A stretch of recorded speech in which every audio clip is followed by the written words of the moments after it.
appearing suddenly, as if from thin air, striking with deadly force, then disappearing into the shadows.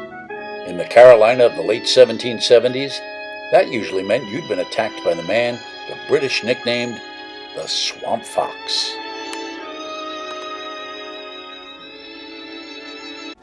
I'm Tom Morehouse, the History Collector. I grew up in a house full of stories of history. My grandfather Frank was a motorcycle police officer in Bergen County across from New York City during Prohibition. Before that, he was a sergeant in the U.S. Army and fought in the Battle of the Argonne Forest. Earlier, at least according to him, he rode with Blackjack Pershing in search of Pancho Villa. In 1960, I learned I had the same birthday as John F. Kennedy, the man who was running for president, and that my dad, like Kennedy, had served on a PT boat during World War II. The following year began the centennial of the Civil War, and with it, my lifelong habit of collecting, and through collecting, learning about history. As a history teacher, I used every opportunity I had to expose my students to my collections. Now, it's your turn. Hi, welcome to another edition of the History Collector. This time around, we're going to use the items in my collection to look at one of America's most famous guerrilla fighters. No, not him. That's artist-creator Jack Kirby's rendition of a guerrilla fighter from his 1970s post-apocalyptic DC comic book series, Commandy, the Last Boy on Earth. I'm talking about South Carolina militia leader Francis Marion, who wreaked havoc on the English and their allies, the Tories, during the American Revolution. The tactics that he used have come to be known as guerrilla warfare. The history of guerrilla warfare begins with General Sun Tzu's The Art of War, written in China in the 6th century BC. In it, this master tactician describes fighting techniques and strategies that are still in practice today. Throughout history, many groups adopted Sun Tzu's ideas, including the Vikings, who with their long ships and ferocious fighting style conquered much of northern Europe.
During the Dutch Revolt, part of the 80 Years' War, Calvinist Dutch nobles carried on a guerrilla campaign, preventing Spanish rule in the Netherlands. Almost 30 years later, Cossacks used similar tactics to successfully repel an invasion by the Ottoman Turks. Here we see them gleefully replying to the Sultan's surrender request letter with one of their own. French colonists in the Americas adapted and gave the name La Petite Guerre, or the Small War, to the fighting style of the natives who they allied with during the French and Indian War against the British and their colonial allies. Among them were Americans who learned the art of La Petite Guerre and would begin a long tradition of using it to wage war against their adversaries, the first of which was Mother England. Having seen what worked against the British during the French and Indian War, Americans employed similar tactics, beginning at Lexington and Concord.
Light Horse Harry Lee, Daniel Morgan, and Ethan Allen led small forces like the Green Mountain Boys on daring raids, including the capture of Fort Ticonderoga. The Green Mountain Boys originated in the New Hampshire Grants, a region that is now known as Vermont. In the 1760s and 1770s, this area was a hotbed of land disputes between New York and New Hampshire. New York claimed jurisdiction over the land, but the settlers who had received grants from New Hampshire resisted those claims. In 1770, to protect their land claims against New York authorities, the settlers formed a militia known as the Green Mountain Boys. They were led by Ethan Allen and a group of local leaders who organized resistance efforts. Their early activities included using guerrilla tactics to harass New York surveyors and officials, thus forming a strong local defense. One of the most significant achievements of the Green Mountain Boys was the capture of Fort Ticonderoga in May 1775. Led by Ethan Allen and Benedict Arnold, the boys launched a surprise attack on the British-held fort. The capture of Fort Ticonderoga was crucial because it provided the Continental Army with much-needed artillery, which was later used in the siege of Boston. Ethan Allen was a charismatic leader and founding member of the Green Mountain Boys. Known for his bold and assertive personality, Allen played a crucial role in the early successes, including the capture of Fort Ticonderoga. His leadership and vision were instrumental in uniting the settlers against New York's claims. Benedict Arnold, although more famous for his later defection to the British, initially collaborated with the Green Mountain Boys. He co-led the successful assault on Fort Ticonderoga alongside Ethan Allen, contributing to one of the more notable victories. The Green Mountain Boys are remembered for their unconventional tactics and determination. Their contributions to the Revolutionary War are celebrated in military history as examples of effective militia action and grassroots resistance. And let's not forget a few surprise tactics by George Washington, who after his victory at Trenton kept the British at bay by leaving a few of his men tending huge bonfires while he secretly marched on Princeton. With the war in the North not going favorably, the British looked southward to first Savannah, then Charleston, forcing the eventual surrender of the city by General Benjamin Lincoln to Sir Henry Clinton, who then planned to move inland to quash the Americans, who'd been waging a successful terror campaign against both British troops and their Tory allies for the past several years. So elusive was the leader of the guerrillas, often hiding out in the thick Carolina marshes, that the commander of the British Green Dragoons, Banastre Tarleton, nicknamed him the Swamp Fox. Here's Walt Disney's version of that historic moment. Walt Disney presents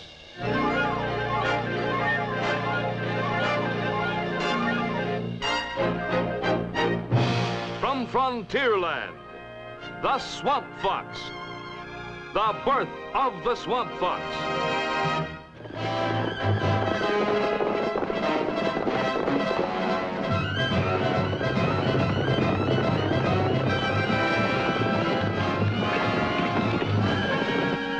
Run the pack horse.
I've had enough of this. Even bloodhounds couldn't catch that swamp fox in country like this. Swamp fox. That's what Tarleton called me, and I'm much obliged to him for the idea. We'll hole up here by day and we'll strike by night. We'll hit him so fast and so often he won't know where to look for us next. Yes, that's actor Leslie Nielsen starring as Francis Marion, along with Joy Page as Mary Vidot, and former Hardy Boys and Spin and Marty star Tim Considine as his nephew. So popular was the show that the Swamp Fox in Nielsen's image was soon everywhere. 45 RPM records. Swamp Fox, tail on his hat. Nobody knows where the Swamp Fox at. Swamp Fox, hides in the glen. He runs away to fight again. Comic books, both here and abroad. Coloring books. Patches, buttons, balloons, even a board game. The truth of the matter was, the Swamp Fox sold, and nobody knew it better than Canada Dry, who offered chances to win an official Swamp Fox pistol. Or you could get a mini comic by buying their product. The kids in Australia could get the same deal by eating their Wheaties. And the Disney PR people made sure their latest hit got plenty of press. Interesting that the headline in that TV guide asks if he's the next Davy Crockett, especially when you look at how he'd been drawn years earlier on the cover of this 1947 issue of Real Life Comics. A more true-to-life portrayal of Marion had actually appeared 5 years earlier in Real Heroes #6 and throughout the 1940s and earlier on book covers and illustrations. In the 1950s, the Swamp Fox is shown as a typical officer of the Continental Army in comic books like Conquest and Jerry Drummer. The 1960s men's magazine Climax featured this imaginary tale with art by Norman Saunders, best known for his graphic Mars attacks and Civil War news trading cards. The Swamp Fox has been the subject of many artists throughout the years. On the big screen, his heroics have been shown since the dawn of motion pictures.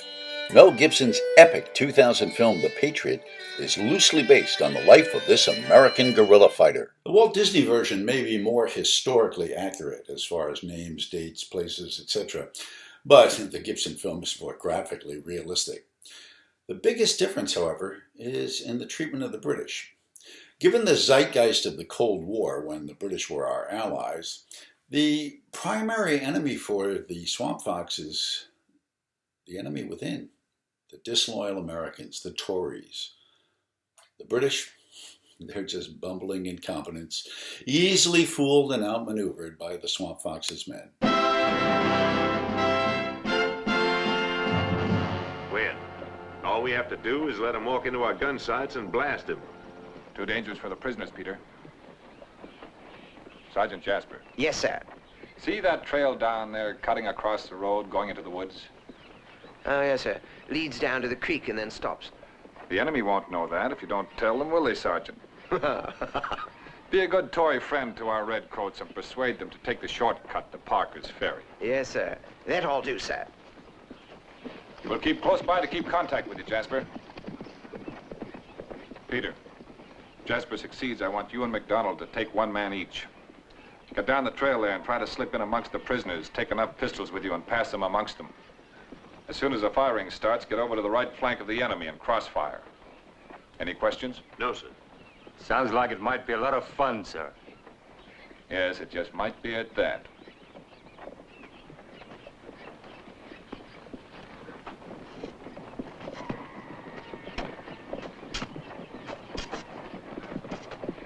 Good morning to you, noble sons of His Majesty. May the good Lord bless you. I see you made a good catch of, Yankee traitors. Fair catch, friend. You speak like a man I could trust.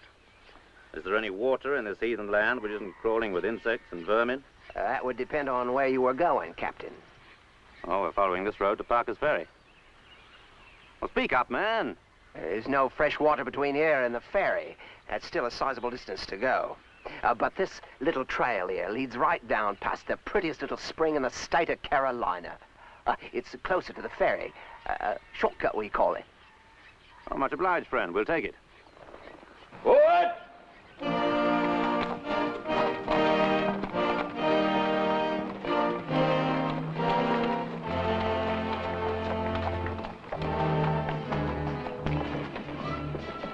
All right, Peter. Jenkins? You dirty Tory skunk, I'd like to get my hands on you. You'd like that, wouldn't you? Why don't you yell real hard, Yank? Maybe the swamp fox will hear you and come free your hands. He can't be far away. All right, men.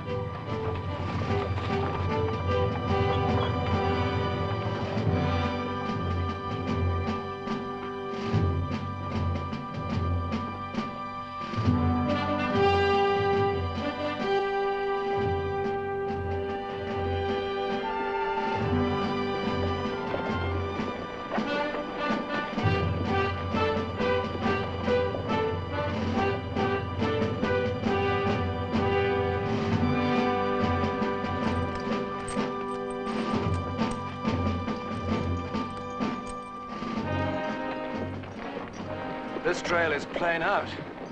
If we don't hit water soon, we must turn back on the road.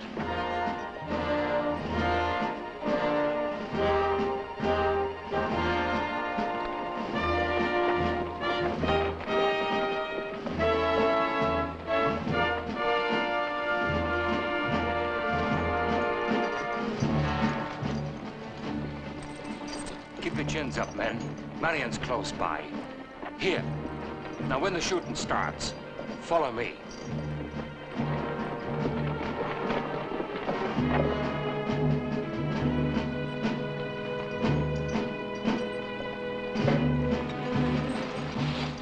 Your brother's trailing us. When they hit the redcoats and we take over, there's no reason we can't do some shooting ourselves.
Father, get the chain over your head, man.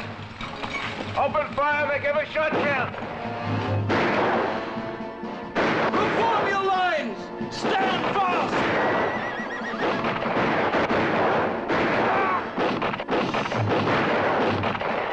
Okay.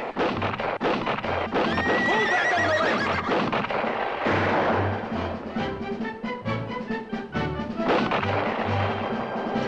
Hold that chain still.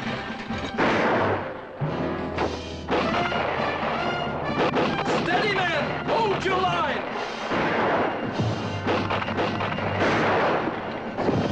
Let's get out in the open where we can fight! At the double! Forward!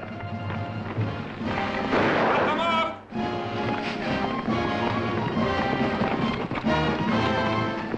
That's it, man. Let's move up!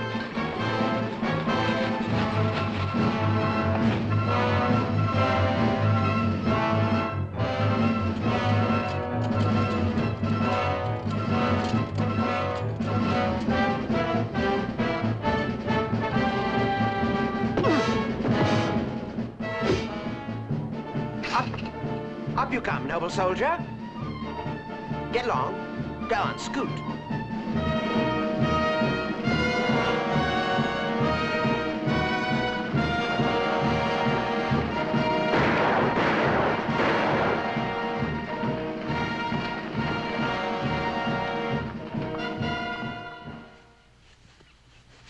There. It looks a lot better on you than it did on the first skunk that wore it. Yes, it sure does. Captain, take this message to your General Cornwallis from the one they choose to call a swamp fox. Tell him as long as there are free men in Carolina, the war will go on until every red coat is driven from our shore. You tell him that, will you please? Now be on your way. Ready! March! God, they pretty. Hooray!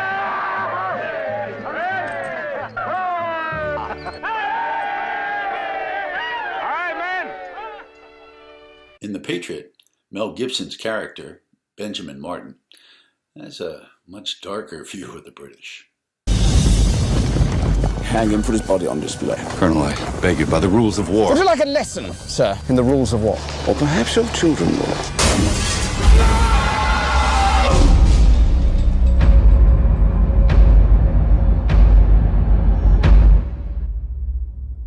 Before this war's over, I'm going to kill you. Why wait? I'll come back. Might I request, sir, that you transfer my son here under my command? I'll fire first. Start with the officers. We don't know when or where they're going to strike. Where'd you learn all that riding, shooting? My father taught me. How many were there? A big one. One man. Sounds more like a ghost than a man. This ghost, bring him to me. How many men does Cornwallis have under his command? 12,000 redcoats. I'm here to enlist every man willing. Who's with us? This is not the conduct of a gentleman. I'll take that as a compliment.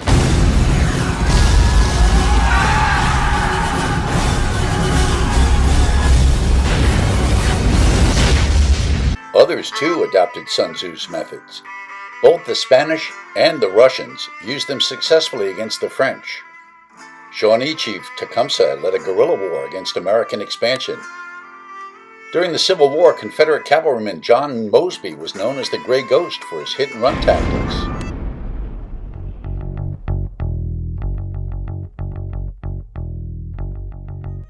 I am not ashamed of having fought on the side of slavery. A soldier fights for his country, right or wrong. He's not responsible for the political merits of the course he fights in.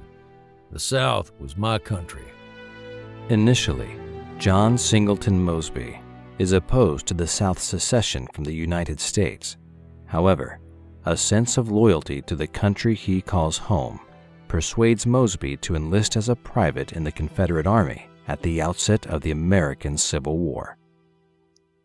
After serving under William Grumble Jones in the Washington Mounted Rifles and later the Virginia Volunteers, General Jeb Stuart takes notice of Mosby's aptitude for intelligence gathering. Mosby is promoted to first lieutenant and assigned to the general's cavalry scouts. In the less urbanized South, horses are used more for personal transportation rather than for pulling carts, wagons, and streetcars, as they are in the cities of the North. The Confederate cavalryman, much like Rogers Rangers and other early irregulars, is more suited for guerrilla combat tactics over rough roads, through unforgiving forests, and all manner of typically unpassable areas, all on horseback. In June of 1863, under the authority of General Robert E. Lee, John Mosby forms and assumes command of the 43rd Battalion, Virginia Cavalry. The battalion is later more famously known as Mosby's Raiders. The indomitable and irrepressible Mosby is again in the saddle, carrying destruction and consternation in his path. One day in Richmond, wounded and eliciting the sympathy of everyone capable of appreciating the daring deeds of the boldest and most successful partisan leader the war has produced. 3 days afterwards, surprising and scattering a Yankee force at Salem as if they were frightened sheep fleeing before a hungry wolf. In 1862, the Confederate Congress had passed the Partisan Ranger Act in an effort to stimulate recruitment of irregular soldiers. Throughout the rest of the Civil War, Mosby's Raiders, often under cover of night, execute small raids with units of 20 to 80 men behind Union lines. Their objectives complete, the partisans then swiftly retreat, often dispersing throughout the area and hiding on farms or in areas that are sympathetic to the rebels. In 1906, John W. Munson, one of Mosby's raiders, publishes a memoir detailing his life and exploits with the raiders, including details about their uniform requirements, or lack thereof. Something gray was the one requisite of our dress, and the cost of it mattered little. Much of it was paid for by Uncle Sam out of the money we got from him directly, and indirectly. Only when performing raids are Mosby's raiders sporting anything resembling the proper Confederate uniform. The tactics used by the raiders often make traveling in uniform a hindrance. The mounted guerrillas of Mosby's raiders, though essentially cavalrymen, also hold little regard for the traditional weaponry of combat on horseback. Unwieldy and inaccurate while riding, the musket proves more useful in the hands of Mosby's raiders as a club when pulled from the hands of a Union cavalryman in a skirmish. Instead, Mosby's men each carried two 44 Colt Army revolvers, and when the Union forces began to notice their usefulness in the hands of the partisans, soon Northern cavalry units began to favor the pistol as well. One piece of cavalry gear that Mosby has no use for is the saber. Munson continues, I never actually saw blood drawn with a saber but twice in our war, though I saw them flash by the thousands at Brandy Station. Mosby used to say they were as useless against a skillfully handled revolver as a wooden sword of Harlequin's. It is a true testament to the first truth of the Special Forces: humans over hardware. Mosby's men, even facing criticism from fighters on their own side, who decry the raiders' abandonment of more traditional tactics and weaponry, continue to harass and successfully elude Union forces.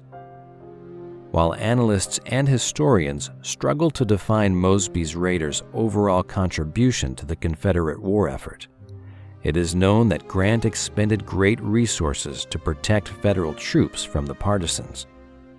After Mosby and his men derailed a train and captured $170,000 of Federal payroll, it becomes necessary for the Federal troops to guard every wagon train, railroad bridge, and camp with enough active and efficient men to prevent Mosby from using his 300 raiders in one of his destructive rushes at any hour of the day or night. General Grant, at one point, reports that 17,000 of his men are engaged in keeping Mosby from attacking his weak points, and thus away from active service on the firing line. Finally, it is not even safe to send dispatches by a courier unless a regiment is sent along to guard him. While the raiders definitely prove themselves a force to be reckoned with, the irregulars still face the same criticism given to earlier such units. As with Rogers' Rangers during the Revolution, much of it from their own side. In 1864, bowing to pressure from high-ranking Confederate generals, the Confederate Congress deauthorizes partisan or irregular units, allowing only two to continue its operation. One of them, of course, is Mosby's Raiders. This distinction is short-lived, but soon replaced with another. The following year brings Robert E. Lee's surrender at Appomattox. Shortly thereafter, Mosby contacts Union Major General Winfield S. Hancock to negotiate a surrender in Winchester, Virginia. When the two men are unable to come to agreeable terms, Mosby instead decides to disband the 43rd Battalion, effectively never surrendering. Mosby speaks to his troops on April 21, 1865. I disband your organization in preference to surrendering it to our enemies. I am no longer your commander. After an association of more than 2 eventful years, I part from you with a just pride in the fame of your achievements and grateful recollections of your generous kindness to myself. And now, at this moment of bidding you a final adieu, accept the assurance of my unchanging confidence and regard. Farewell. In Missouri, William Quantrell and his bushwhackers, including Frank and Jesse James, took those tactics to extremes. Unlike other areas of the nation during the Civil War in which massed armies collided on the battlefield, the fighting along the Kansas-Missouri border took the form of a bloody guerrilla war. The conflict was an extension of the bitter rivalry between the pro-slavery settlers of Missouri and the anti-slavery settlers of the neighboring territory of Kansas on the other side of the Missouri River. The new settlement of Lawrence, Kansas, was at the epicenter of this firestorm of violence. A hub of anti-slavery activity, the town had been sacked in 1856 by raiders from Missouri, and 8 years later was the target of one of the most vicious and bloody encounters of the Civil War. William Clark Quantrill led this attack. William Quantrill came to Kansas in 1859 and found employment as a school teacher. However, his past history of horse theft and murder soon caught up with him, and he was forced to seek safe haven across the Missouri River in Missouri. With the outbreak of war, Quantrill organized a small band of raiders that launched hit-and-run raids into Kansas. Within its ranks were a number of future legendary outlaws who, after the Civil War, used the tactics they learned from Quantrill to rob banks and other rich targets. Among Quantrill's protégés were Jesse James, his brother Frank, Cole Younger, and his brother Jim. The high point of Quantrill's guerrilla war came on August 21st, 1863, with the raid on Lawrence.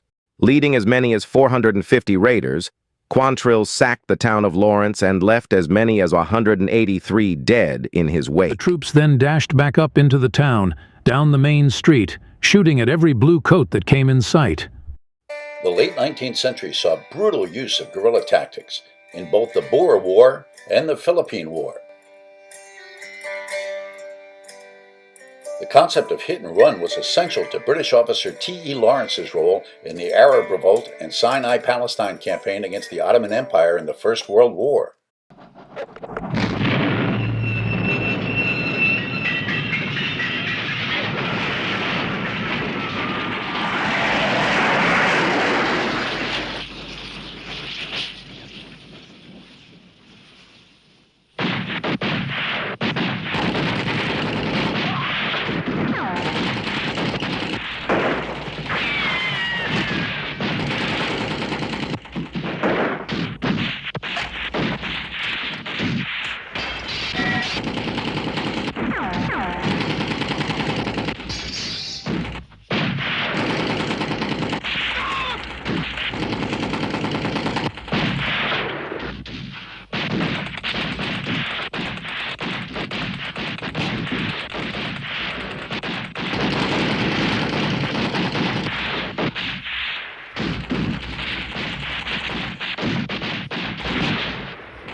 The most highly decorated soldier of that war, Sergeant Alvin York, applied the tactic of making the enemy believe you are a larger force than you are, and led a small band of Yanks in killing more than 30 and capturing over 130 German prisoners.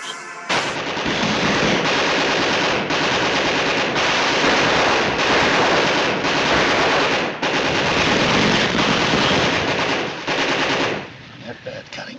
Me too. Savage. Savage. Where's Savage? I seen him go down. They like to cut him in two. The only non-com left. York. Take over. Did you hear what I said? I heard you. Watch this, fella. The rest of you keep under cover. Come back here. Where are you going? You done give me command.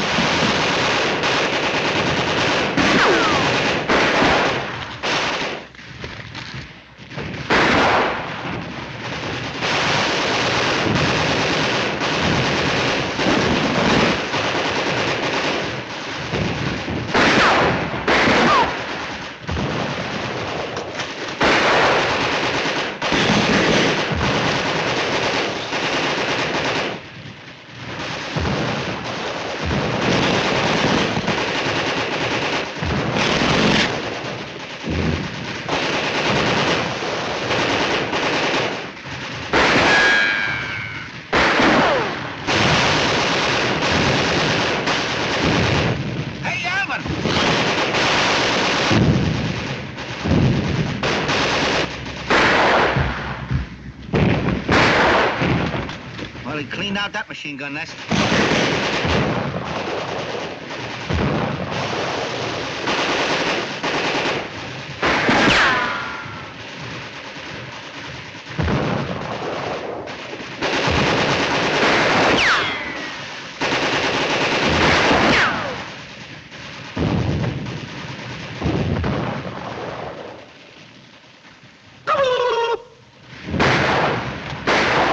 Zucchini, Donahue, the rest of you guys, keep your eye on their highness so they don't try any rough stuff. Don't try anything funny. Belly to the ground, you babies. We better get up there. No, we better keep an eye on these prisoners.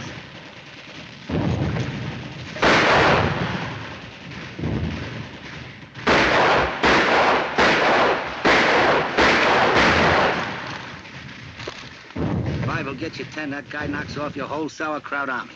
There are 25 machine guns on that bridge. Tell him it's useless. What did you say? I said tell him it's useless. Well, you tell him. You talk better English than I do.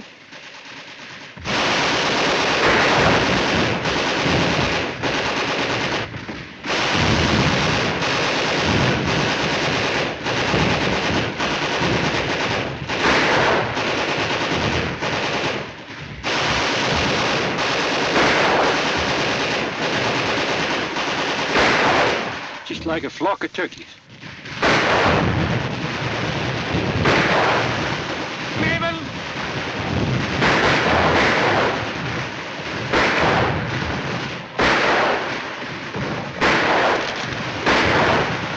Deckung nehmen! Volle Deckung nehmen!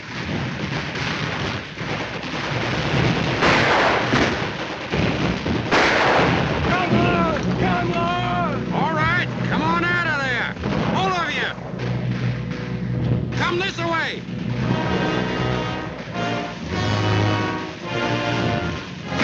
Hey, tell the rest of them fellas to quit shooting and come on out of there!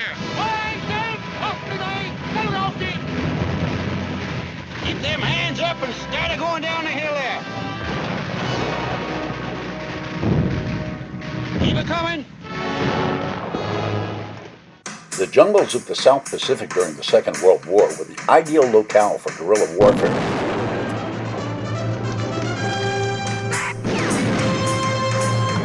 Quarterback is stuck. Down that gun.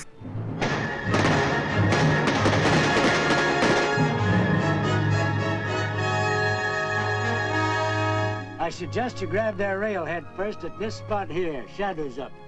That'll knock out their transportation. Sir, what the general is describing is a 6 months campaign over the worst terrain in the world. Not only unfair, it's impossible. Then it's your job to do the impossible. Yeah, this was the job they said we couldn't do. They called it impossible. Have you lost your watch? Getting my heavy stuff into position, sir. What's holding you up? It had to be fought through jungles few men had walked, over impassable mountains, steaming swamps, through country held by the victorious Imperial Army that had smashed Hong Kong and Singapore. They were a tough, battle-hardened enemy, but we were tougher. Almost 3,000 of us marched into that stinking, treacherous jungle, and barely 200 of us were left at the end. We won. Yeah, this was a job they said couldn't be done. But the American fighting men who did it were called Merrill's Marauders. In Europe, a new term came into being, partisan, which the Oxford Dictionary defines as a member of an armed group formed to fight secretly against an occupying force, in particular one operating in enemy-occupied Yugoslavia, Italy, and parts of Eastern Europe in World War II.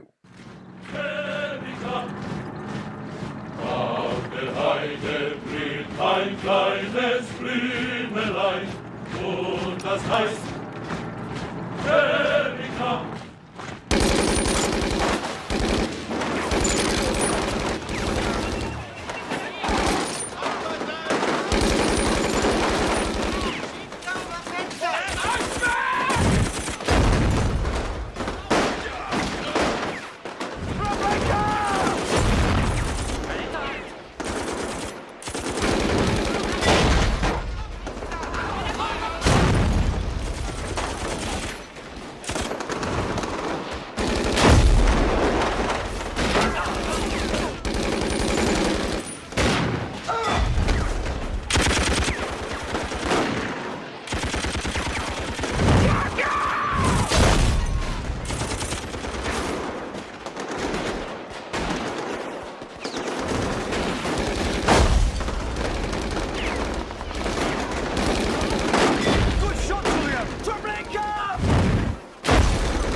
adventures and anguish of these partisans and guerrilla freedom fighters has been the subject of many comic book stories.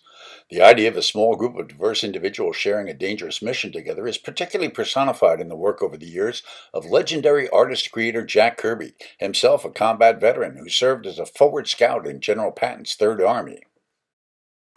During the Korean conflict, small groups of Army regulars were trained in tactics and techniques designed to harass the North Korean and Chinese enemy and disrupt their lines of communication, even at the risk of their own lives. Park Nam-chul, here is a question for you. You trained Soviet? There's a story known by Soviet faction members. This guy received orders to shoot his bourgeois father, but he just couldn't bring himself to do it. So his friend did the job for him instead. And this guy, he went nuts and shot all his comrades. Then he defected to the South. I know everyone who's in the Soviet faction, but I don't remember his face.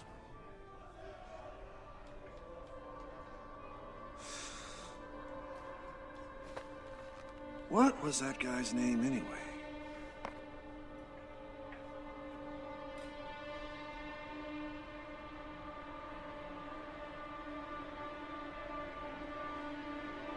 Jung Hak-soo. Right! Jung Hak-soo! Jung Hak-soo.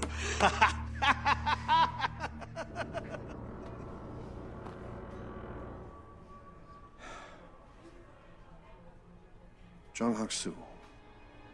Why are you here?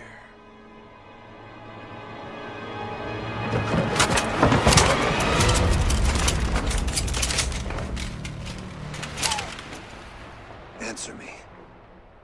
Why are you here? Young master. Hold on.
Traitors are attacking us! They're inside!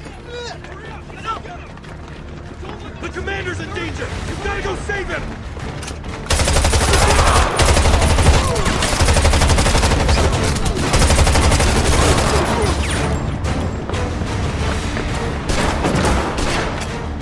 Captain! Captain! Hugo! John, now! Damn it! Captain!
It was during the Vietnam War that most Americans first heard of the Army's Green Berets, strongly supported by President John F. Kennedy, and whose rigorous training and preparation were accurately detailed by famed artist Joe Kubert and writer Robin Moore in both a black and white daily and full-color Sunday newspaper comic strip.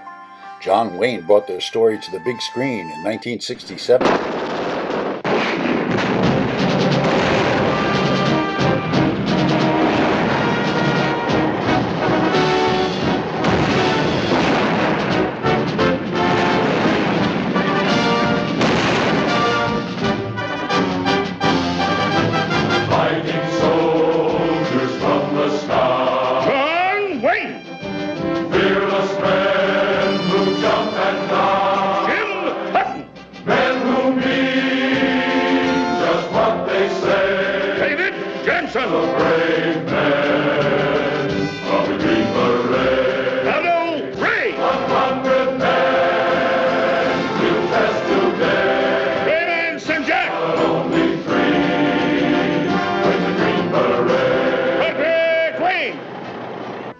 I found him.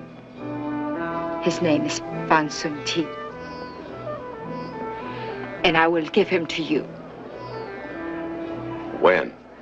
1 week from tonight, at the Ocosto plantation. Do you trust her? Of course. She's my brother's wife. We don't go back without the general. They're elite corps commandos, nameless and faceless in 100 newsreels and dispatches. Now you'll know them. And you'll know there are as many different kinds of courage as there are names. Colonel Mike Kirby, the pro.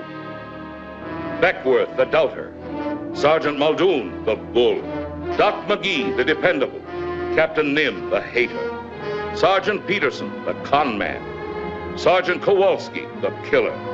Sergeant Provo, the humble. You'll know them all in The Green Beret.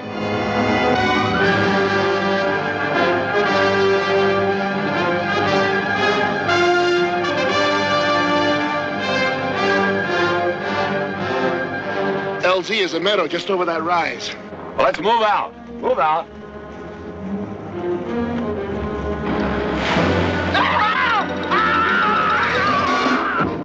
The stew of animosity seasoned by ethnic and religious rivalries is a factor that helps to explain why guerrilla warfare continues to be fought in a large number of countries today. To respond to this challenge, special forces or special operations forces, military units trained to conduct special operations, exist in virtually every NATO member country's military. NATO has defined special operations as military activities conducted by specially designated, organized, selected, trained, and equipped forces using unconventional techniques and modes of employment. One of these units has a direct connection to the Swamp Fox. Though he never commanded a field army or served as a commander in a major engagement, Francis Marion's use of irregular warfare against the British has led him to be considered one of the fathers of guerrilla and maneuver warfare, and his tactics form a part of the modern-day military doctrine of the U.S. Army's 75th Ranger Regiment.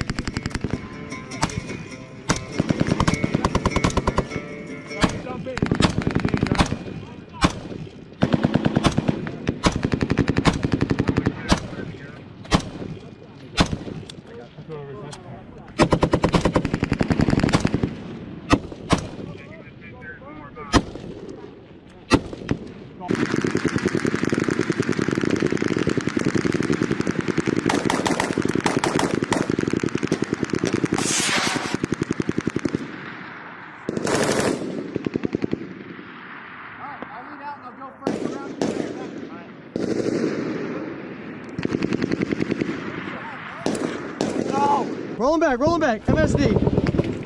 Yep. Eagle's going explosive, 102. Hey, I got a bigger press. Breach set, fire the hole.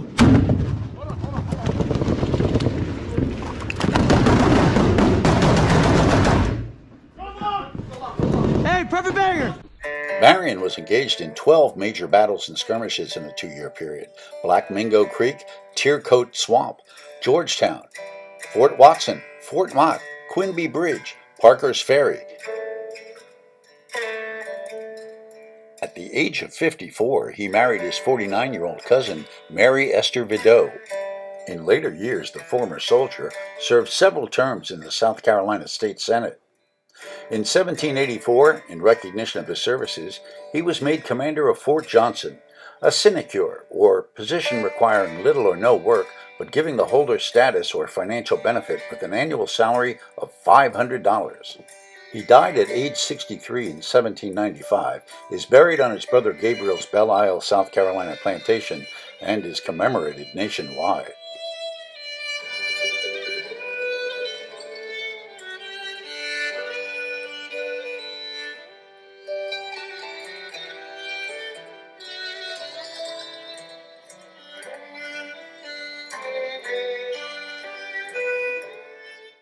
Hey, thanks for dropping by the Morehouse Museum. Come back again. Till then, I'm just going to keep on collecting history.